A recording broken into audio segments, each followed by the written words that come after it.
বন্ধন উপলক্ষে সমস্ত বোনেরা মেয়েরা আসে। তো অ্যাকচুয়ালি গতকালই এই অনুষ্ঠান হওয়ার কথা ছিল। আপনারা সবাই জানেন যে আমাদের বিধানসভার মাননীয় অধ্যক্ষর যে একটা সমস্যা হয়েছে আপনারা সবাই জানেন। তো সেই কারণে গতকাল প্রোগ্রামটা করা যায়নি।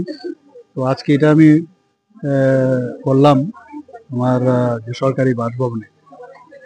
তো মেয়েরা বোনেরা মায়েরা সবাই এসছেন এখানে এবং আমি আপ্লুত এবং ওনারা যেভাবে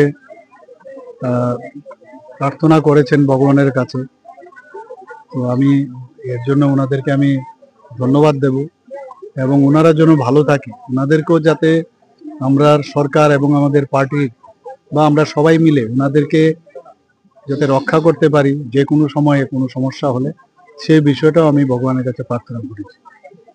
দেখা গেছে অন্যান্য বছর